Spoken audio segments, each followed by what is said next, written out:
This is Kelsey Healy for Spoke Online, and today I'm talking to Ann Moore, who works in disability services, about how Conestoga College can better accommodate for those who deal with disabilities on a daily basis. So approximately how many students at this campus have a disability? Right now we have about 980 students registered with disability services. Every year the number is in that vicinity, so we say approximately 10 to 12% of the student population gets registered with a disability. Now there are many more students out there with disabilities who do not get registered with disability services, and it's important for us all to remember that. Really? Yeah. So what are some of the disabilities that some of the students here have? So we have the full range of abilities and disabilities here on campus. We have students who are blind, students who are deaf and need sign language interpretation. We have students with autism or who are in the autism spectrum. We have students with mental health related illnesses or psychiatric disorders. We have students with learning disabilities. A high proportion of students who register with disability services have learning disabilities.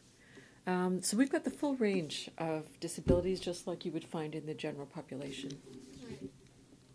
Right. So up to this point, how has Conestoga done when accommodating for the students who do have disabilities? I think, and I'm the manager of student access, so I'm the manager of disability services. I think we do a fairly good job of accommodating students who come forward with documentation around their disability.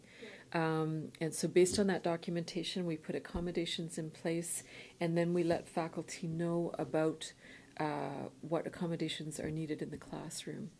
I think we do a fairly good job. I think we've got a ways to go in terms of the communication with faculty and faculty understanding around disabilities, because sometimes those accommodation plans aren't put in place as we would like to see.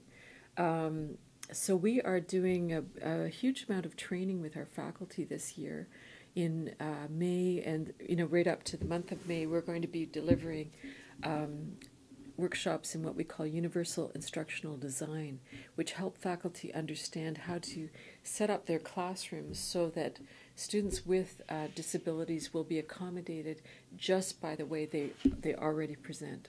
So we're looking at a kind of universal approach to accommodating students. There will still be a need for individual accommodation through our department, but less so as we move forward and as faculty understand what they need to do to make their classrooms more accessible. Cool. So that's how we can also better accommodate for them in the future? Yeah. So right now in Ontario, we have the privilege to be part of a province where there's legislation called the Accessibility for Ontarians with Disabilities Act.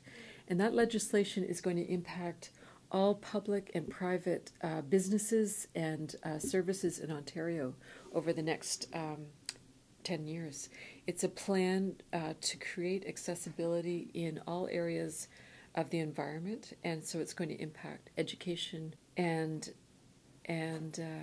so it's going to do a great job in terms of making Ontario more accessible for people. And so when we graduate students, we will have better prepared them for a workforce where they will get accommodations in the workplaces. For Spoke Online, I'm Kelsey Healy.